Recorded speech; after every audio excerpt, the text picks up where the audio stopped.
Hello and welcome to On the Kerbs. I'm your host, Team Albers Daily. Joining me this week is off-road racing driver Dania Akeel.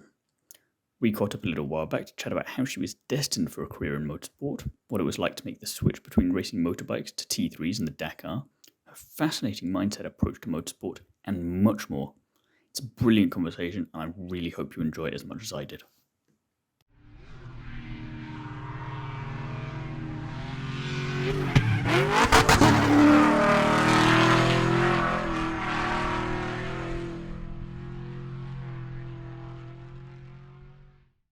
So, hi Dania, thank you very much for being here today. First of all, how are you?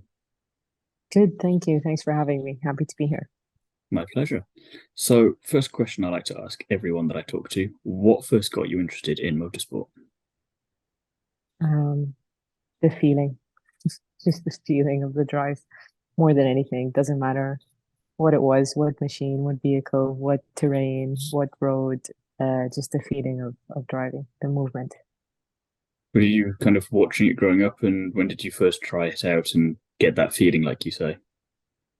I got that feeling from things like bicycles or rollerblades or Okay. anything, even children's toys, the plastic cars and then go-karting. When I traveled in the summer with my family, we'd go to different go-kart circuits in the UK, Hmm. or even just the bumper cars at the fairs. Actually, those also were a lot of fun. So I picked up on that feeling in these little environments in short periods of time. And then I was very excited to get my driving license when I was 17 in the UK. So I was Hmm. studying there at the time and just went on from there. Once I had my license, I started to go to track days once in a while. Once every couple of years, just do some kind of driving experience.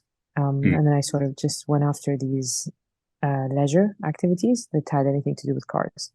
And then the racing started much later when I was 30, and it started off on motorcycles in Dubai. So the track day there had advertised the National Cup, and then that was Hmm. the entry point into the competitive I was, scene.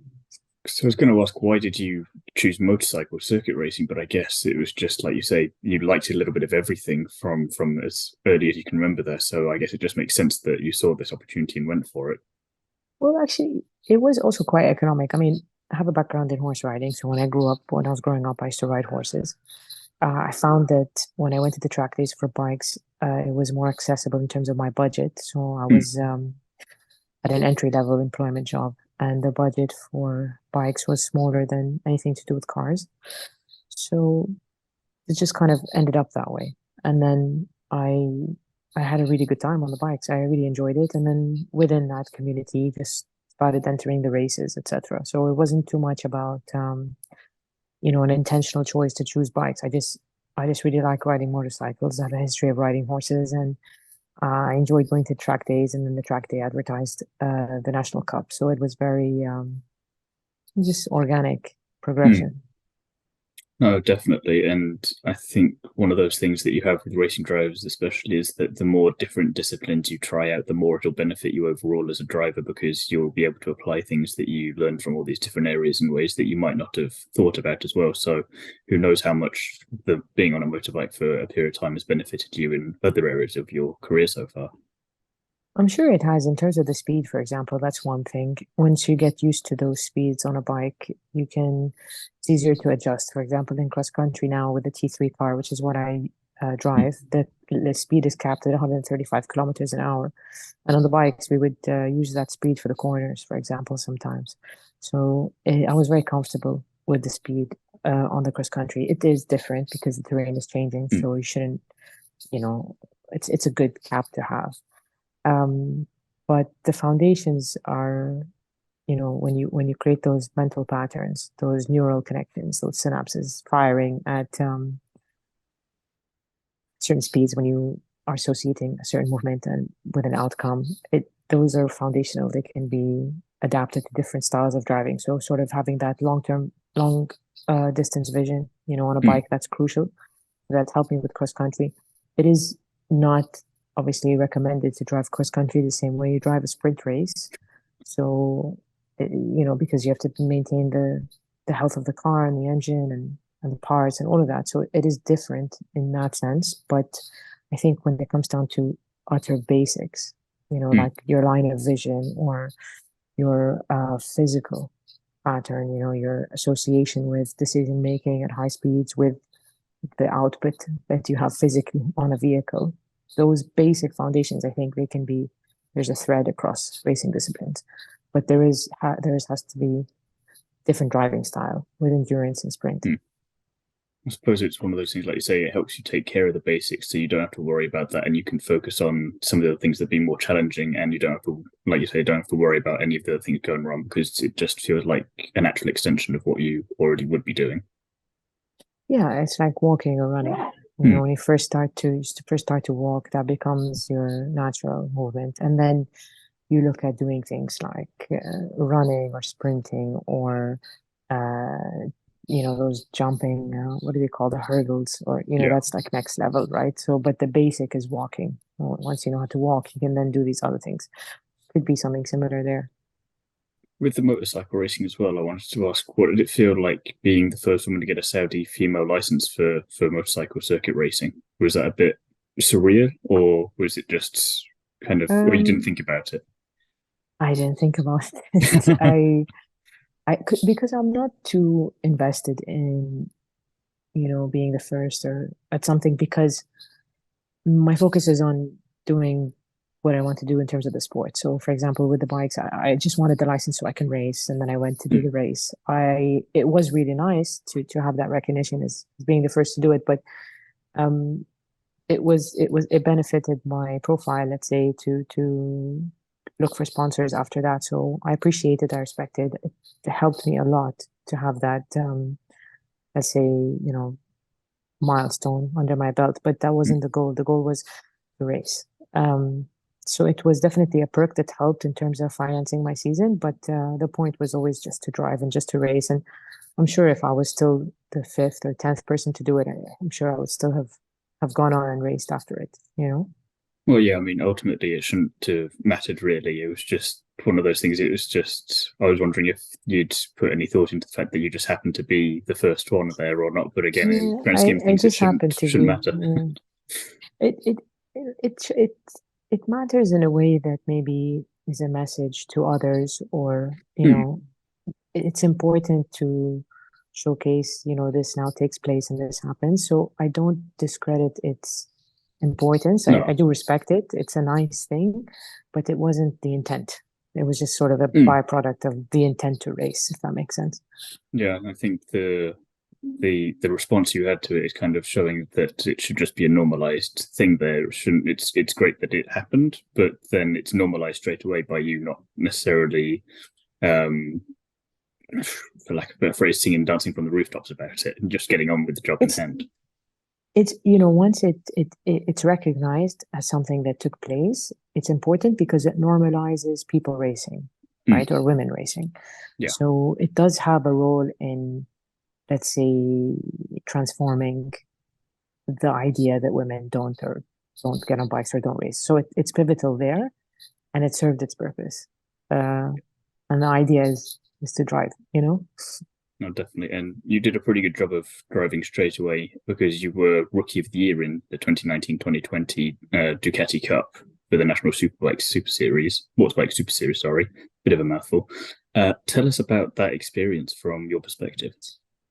Well, that was my goal for the season. I knew that I was slower than the experienced riders naturally. I saw my lap times. I wasn't happy with them, but the experts and the professionals told me they're very normal and you should focus on competing with the rookies, because that's the realistic situation. You've got a lot to learn on the bike and on the track, so focus on your level. So I decided, okay, my goal will be to get the Rookie of the Year.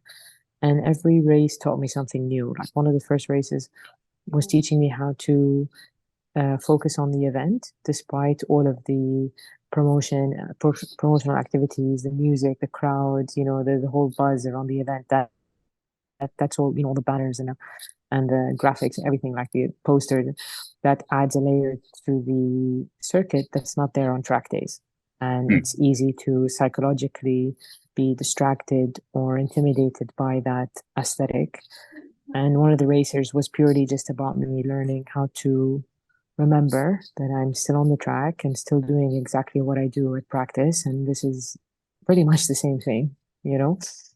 So that was a valuable lesson. So now when I go to Dakar Rally, for example, and I see all the bells and whistles and all the excitement, it's not difficult for me to forget about that and just drive. You know, sometimes somebody says, "Oh, did you see me? I was on the stage near your car." I said, "No, I didn't. Nope. I really didn't see you." You know, and someone said, "Why didn't you wave?" I said, "I didn't. I don't know Just where." You incredibly know, in the zone. my eyes were on the road. So that's valuable because even if you look around just for a couple of seconds, you do go slower. You will go slower. I'm So saying a lot the can rookie happen of in the a couple of year, seconds in motorsport, so it yeah, can be quite costly if you're not careful. yeah. The rookie year in bikes helped me a lot, and it definitely taught me a lot about competition. You know, being on a track with others so close to you, and it can be intimidating. Again, you know, that's the word I would use for the first year. There was a lot of fun, and I enjoyed it a lot. But there was, yeah, it was just a bit. I was new, so I was just trying to absorb as much as I could. I was going to say, I But can I enjoyed describe it you a very bit like much. a sponge in some senses. They're just slowly absorbing everything around you and figuring out how it all works and just not letting it get to you so much. Was that tricky to start off with, or was it because you were focused on being, like you say, rookie of the year and not racing anyone else, but you had the specific goal in mind? You knew what you were kind of doing or what you planned to do. Did that kind of alleviate the pressure from everything then because you were just focused, Well, or I mean, I still raced the rookies, so I had hmm, targets, and I met my targets. Um, and I think when you concentrate on your goals, the pressure can still be there, but at least you have a direction. You know, you have something to do. Sometimes pressure is not a bad thing. For example, my latest race in rallies, I had a problem on the car, so we stopped to work on it. And then I had to reach the finish line before the maximum time limit. hmm, And that created pressure. But it was a fun pressure because I had to step on it. And it's kind of nice to have that urgency. It's a good a feeling. It different kind of doesn't challenge? feel, yeah, it motivated me. I didn't think that I would be so motivated just to beat maximum time because before we had the problem, we were in top three. And if we had in top three, we would be leading the World Cup today. And so I was actually quite disappointed. But it was interesting to see that as soon as I had a new goal, I was able to have a lot of fun again. You know, I didn't give up because we no longer had podium or we no longer had the lead and the World Cup points. Don't get me wrong. I mean, that is a sad thing, but I mean, you just have to have a goal. So when my goal became, you know, it was no longer the podium, my goal became finish within max time. I don't know. I still had fun because you're still driving to compete. You're driving Yeah, to, you know, to reach a certain speed and a certain, you know, you have that urgency. And that's the fun part about racing, regardless of what your goal is. So for me, if I was my goal was to be rookie of the year or my goal was to be the champion of that season, they have a similar feeling. Choose markers based on your circumstance or your capabilities. So the pressure, it's not a negative thing as in there's pressure. It's more like it's a positive driver, I would say. I was going to say it sounds. Lost my train of thought there. I was trying to think what I was going to say. That yeah, so you've got this thing where, like you say, you were disappointed, obviously, that you were out of the top three, then fighting for that, but then you changed kind of the mindset to be like, okay, we've got to focus on this is the new goal instead. And I suppose that it's something for me at least, because obviously I'm out and separated from it. That sounds easy enough because you are not involved in it, and it'd be something in hindsight, be like, yeah, I just have to switch back and not get annoyed too much in the moment that this is my new goal. But surely that it's not that straightforward when you're actually out there in the race, or have you just managed to nail that kind of Well, change of the I think mindset? So it was a bit straightforward in one sense. I had a choice. I could aim to finish in max time and get as many points as I could. The alternative would be not to finish the race and to leave without any points. So when you're faced with that choice, I mean, you're gonna go for it, right? I mean, you're gonna go for Yeah. it. There's no other thing to do. So I would You just say seem that so calm about it all that it just makes me think, but how did she just go from like, damn it, top three could have gone, okay, we just finished the race and we deal with all that emotional stuff later. because I've had a few instances where I could see the finish line mentally and it's looking good, and this left field variable comes in and takes you on a tangent. And I noticed something that if you, what else are you going to do? Except to go for it 100% of what else is available. Because that's how you learn from something, an episode. Because when things do go well and there's no variable that comes and plays with anything, um, it's a really fulfilling feeling. So the idea is to always perform at the max capability and the fullest capacity, because that's your part as a driver. And then everything else is going to fall into place however everything else falls into place. I was upset about the top three. I was sad, but I mean, it happens, right? You couldn't do anything about it, so you focused on what you could do something about, and Yeah, the only thing I could do was step on it and get as many points as I could. And it's early in the year, so I know that in the other races I will, also have the same attitude to maximize, uh, the potential there, and hopefully we'll get a good result. And I thought about it as well, like if I'm was going to lead the World Cup from the beginning of the season, it could be very well that I drive differently in the summer races than somebody who's in position 5 trying to climb back up to top 3. And that means that my driving might improve because of that new mission that I have to go through, that I wouldn't have had to go through if I was leading the cup today.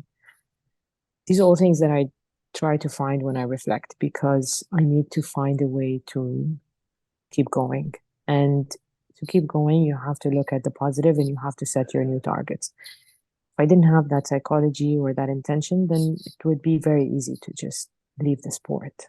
But sport is not about that. You can quit when you want and retire. I mean, that's a personal choice, but I love doing this.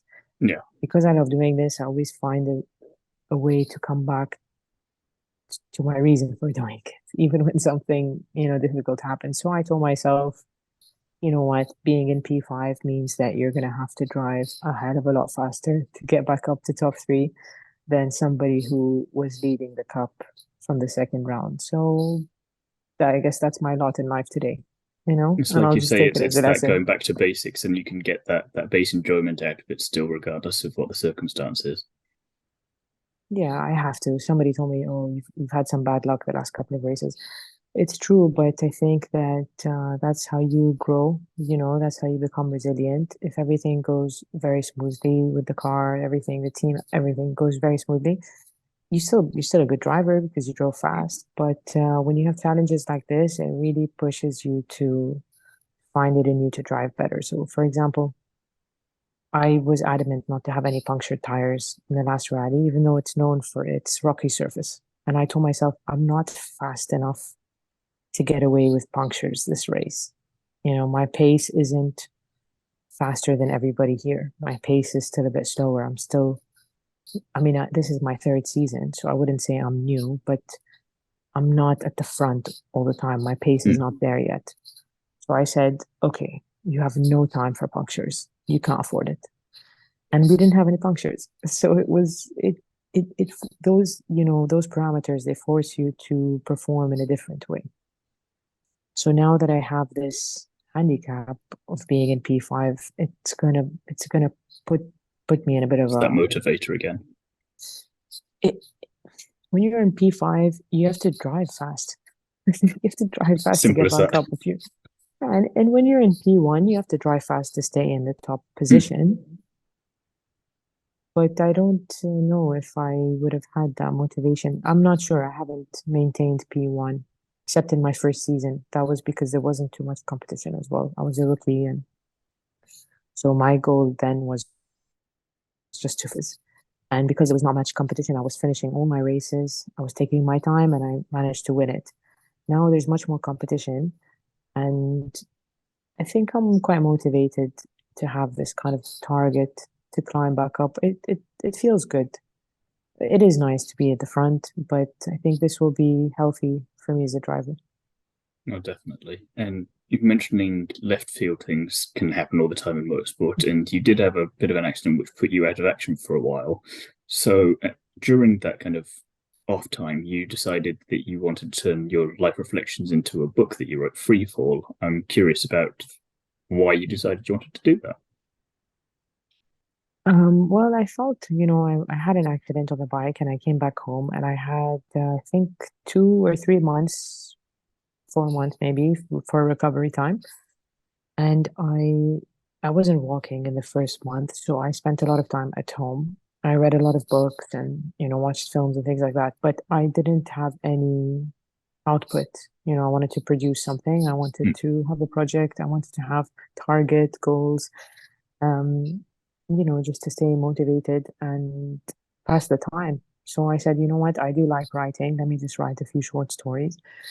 And then when I decided, okay, let me publish them, I asked myself to level up in these stories, right? So I tried to make them better and more coherent and perfect them, and I Mhm. sharpened it. And I really enjoyed the process. And within that process, there were 12 short stories, all true stories. So whether they were some of them about racing, some of them about home, school, uni, whatever it was, family, friends, it kind of forced me to kind of to reflect on these experiences that I had chosen to write about and to process them as I wrote about them and what were the lessons from these experiences.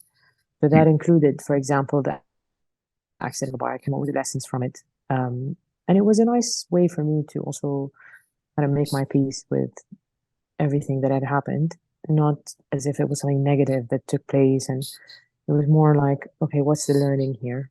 What's come out of this? What's the result of this episode?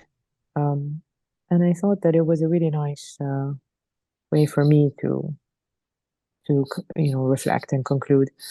And then sharing it with other people was more just about if somebody could benefit from this lesson or that lesson, somebody could understand themselves better by reading about somebody else.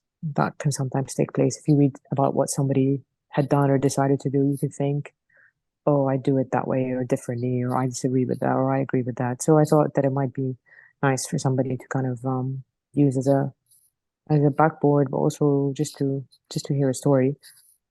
So I enjoyed it, and that took me maybe 2 or 3 months, and then yeah, and then by then I had started to feel a bit better, and I think about 6 months after that, I joined the first rally.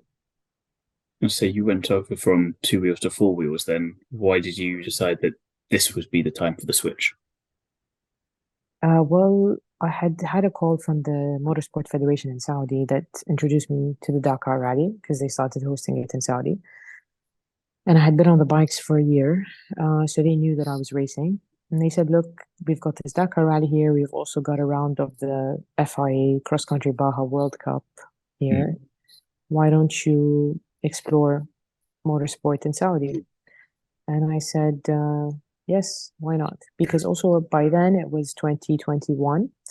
The Mm. pandemic had pretty much taken over and border restrictions had started. So I didn't go back to Dubai or Abu Dhabi for the tracks or Bahrain. I stayed in Saudi.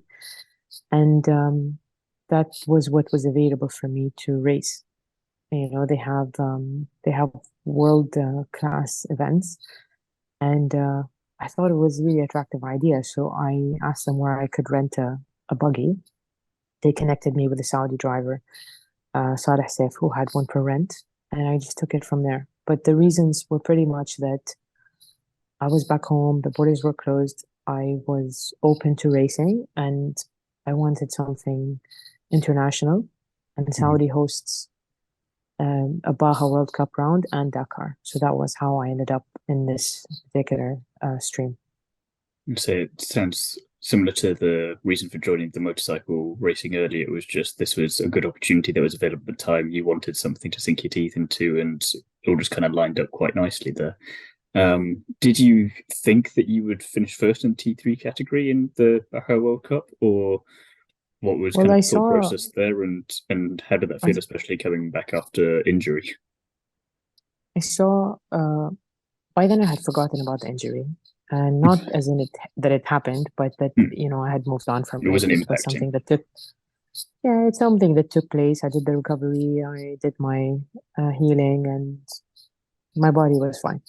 Hmm. So I let that go. And then I went to the first round of the Baja World Cup in Saudi. And that was really nice. I was the only T3 there. So when I finished the race, I got the first place points because I was the only competitor. So my goal was, as a beginner, was to finish the race. That was it. So then some of the racers told me, why don't you come to the next round in Jordan since you've got your points? So I went to the next round in Jordan. And again, I finished the race and I got more points. And by then, it was around this time of year, 2 years ago. So I had collected enough points to be in first place for lack of competition, and because I was finishing the races, which really was my goal. And as a rookie, first time in a rally cross There's a lot of country, experience you can gain from that. it's a good goal to have just to finish. I think that's a really good goal for your first or second race. So I was very happy. So by the summertime, I saw that I had already gained 50 points. So if I could do at least 2 or 3 more races in the cup, then maybe I could win it because I had such a big lead. So I chose the races I wanted to go to. I chose Hungary and Poland and Italy. And I went to every one of those. And there was more than one T3 there. There was probably, I think, around 5 maximum. And because of my 50-point lead at each round, I had made sure to finish my races again. And I always finished my rallies. So I kept collecting points and points, and then I had enough to win the cup. So it was a really nice journey, actually. I mean, I saw the possibility after I had collected these 50 points in the beginning of the year. So I kind of knew that it could happen, but I also knew that I was still going to be required to finish every single round. It would have been too risky to, yeah, I mean, if I didn't finish every single race, might not have worked out that way. So that was my goal. And so consistency is always key in motorsport, even if it is, like you say, the finishing of the race. You do need that in order to get points at the end of the day. So Yeah, exactly. I mean, even with this last race now, we finishing the race gave us 8 more points than not finishing it, even if we yeah, would have gotten 25, if we had not had a mechanical problem. But I'm still happy that we gained those 8. I'm more because you never happy. know how useful that might come in for later on in the season. Yeah, and I mean, 8 points, I'm going to focus on the 8 that we gained than the 13 that we lost because it could have been that we lost 25 points. So at least we got 8. So No, definitely. And as well, so obviously since then you've competed in a lot of other off-road events. You mentioned back Poland and also the Dakar, both this year and last year Dakar wise. And I'm curious, what's been the most enjoyable moment for you so far, and what have you learned over this period of racing that's helped you to improve as a driver? the Dakar in 2022 that I did was unbelievable. Um, we finished top 10 for T3. I was happy with that. I didn't expect it. And I loved it because it was so long. Every day, all you did from morning to afternoon was drive. And I really, really enjoyed it. A lot of people try to prepare me to say, it's tough. It's going to require a lot of, it's demanding. And it is. But it was fun because, you're there to drive and I love to drive. So I enjoyed it. And even when you go through places that are muddy or rainy or rocky, and you think, okay, this is getting a bit much, it's a good process because when you have that discomfort level and you pass it and you go through it, the next time you pass through a similar area, it's a breeze compared to the first time. So I noticed that a lot. I noticed that I have a really good time, and when things get a bit challenging, I feel uncomfortable. I have to remind myself that this is fun, that I like to do this. And if I'm patient enough and I go through it, the next time I encounter a similar area, it's a completely different experience. It's much lighter and fun. And so it was interesting to watch that evolution. By the time the Dakar finished, my stage times were much better than the first day. Mm. I saw that also in 2023. 2023, we didn't finish top 10. My goal was to do that and better, but we had a problem on one stage. I made a driving mistake, and then we didn't finish that day within the max time, so we had a penalty of 23 hours. So we no longer had a competitive position. But that being said, I pivoted. I decided my target now is to improve my stage times. So I looked at my results on a daily basis instead of the overall, because there was no chance with the overall. So on a daily basis, I did notice that my pace had improved a lot, and I was getting closer to the drivers that I respect and admire and look up to. So that was my new goal. And it's nice to do this with Dakar, because in Dakar you've got 9,000 kilometers to train, or at least 5,000, let's say, for the specials. And that's an experience that it's irreplaceable. There's nothing like it, and it's so authentic. And when you go through those long days and all of those different types of terrain, you become a better driver, because you're learning so much and you're facing something different on a daily basis. You're not on repeat. So both years I had a great time. I struggled a bit trying to explain my result when I came back. I didn't realize that people were following my results. Actually, I didn't think about it too much. Too in the zone, like you were So saying earlier, just fully focused on the driving. yeah, I mean, I love it regardless. I know that results are important, and I love it when we finish in the podium, of course. But I have to say, I have it's multi-dimensional. You've got a dimension of just driving, you have fun, and mistakes happen, but you learn from them. And that's like the driving world, the driver's seat. That's where I am. And that's always a good time. Then you have this dimension of numbers and results and comparison and teams and cars and podiums and trophies, etc. And that's all very important for the business part, because that's what, fuels the sport, really. It's the financial backing. You need that. And that's an important piece. But it's important to understand that where my action point is in the driver's seat. And if mistakes happen, I have to learn from them, so that that other dimension kind of improves with time. But it's hard for me to control that part so much, because so many things can happen. I can just focus on the drive at hand. And, with the right partners and the right support system, they will have patience with your driving mistakes. And I've seen improvement, and sometimes things happen that have nothing to do with driving. Exactly. The last Sometimes race you that just we can't had, do anything about it, and it's no one's fault. It's just racing's racing. just racing. We had a mechanical problem, and they said maybe there was a crack in the part, or something just happened with the car. So it's important to remember that driver's seat, and the fun that I have there, and that makes everything, feel okay. Because I had such a good time racing in Dakar, even after our result was the way it was, that I completely then forgot about the other part of the results and the rankings. And I just had a good time. So when I came back, people said, "Oh, it was a tough one." I said, "No, I had a great time." He said, "But your numbers." I said, "Oh, yeah, we had a penalty. That's why." I mean, for me, it was You'd still already such a nice pivoted so long experience. ago at that point that you were just fully into this whole other idea of it now, this other dimension. Yeah, I mean, it is important. Don't get me wrong. I work hard to be. I love to please the sponsors and obviously my peers and people from home. And it's nice to do well for that representation. But it's also human. It's a human process. So I hope for good things in the future. But yeah, overall, it's a lot of fun. So going off that then, because you seem like a driver who's obviously very much in the zone and very focused on the racing side of it and not unaware of what's going on outside of that, but kind of you put that in a different box and you deal with that well after the race is done because you're just focused on the job in hand. So I'm curious, do you see yourself as a role model for other drivers? As drivers, I don't know. I mean, I have people that I look up to a lot in the racing scene. So I think I have quite a way to go. I'm not sure actually about that.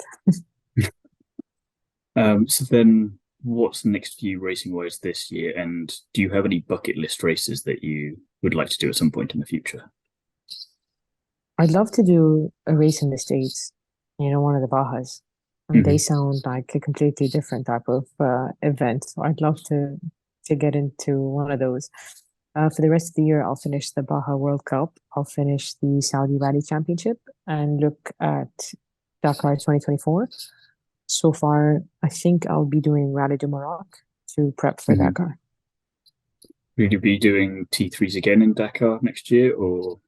Yeah, it'll be T3s. I think it'll be T3s for at least this year and next, looks like. So it should be a lot of fun though from the sounds of it. And I say Rally Morocco looked a lot of fun last year from what I recall of it. So definitely good fun. I haven't done it before, but a lot of drivers told me it's a really good one. It's weird to think of it as like a test in some respects to the head of Dakar, because it's obviously its own thing in its own right, but as they say, good experience for everything, and you can just fully focus then on building up that experience a bit more, because you never know what might come in handy. Yeah, it's a bit like a mock, right? A mock test. I mean, it is its own rally, like you said, in its own right. It sounds incredible. But I think it's a good way to sharpen anything that needs sharpening by that time of year as well. It's clear to see what the gaps are, what you need to work on, etc. It starts to become quite a critical time if you're looking at Dakar. No, definitely. So a couple of fun non-motorsport related questions to finish off with. If you could travel back in time to any historical event, what would it be? Wow. I mean, I'd like to be at the first Olympic, probably. Ooh, nice. Yeah, I think so. Because, I mean, the whole point of sport is to bring people together in different cultures, to understand from each other, learn from each other, socialize, trade, engage. I would have liked to see what the first experience of that would have been like. That'd be pretty cool. Oh, I like that answer a lot. Keeping it historical, if you could interview anyone from history, who would you choose and why?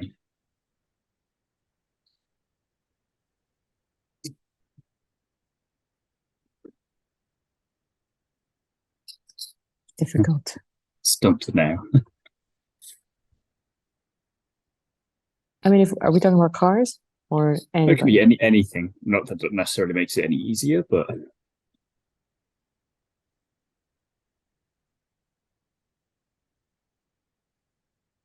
yeah, it's too tough for me. But if we focused a bit more on cars, I probably wanted to talk to Henry Ford.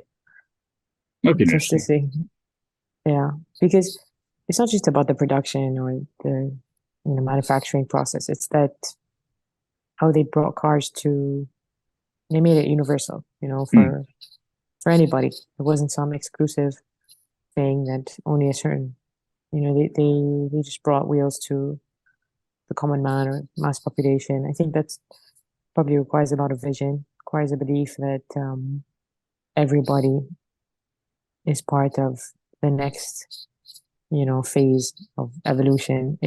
It's quite visionary. I think that would be a nice conversation to have. I mean, aside from how they got the car to work and how they produced it, mass manufactured it, and how they improved it, but also just the idea that, actually everybody's going to be rolling around in these. I think that's quite a nice thought. Two very strong answers there. I like that a lot. I want to thank you very much for your time, for talking to me today, and wish you the best of luck with everything for the rest of 2023 and beyond. And thank you for being here. Thank you so much. Thanks for your time. I really had a great time with you.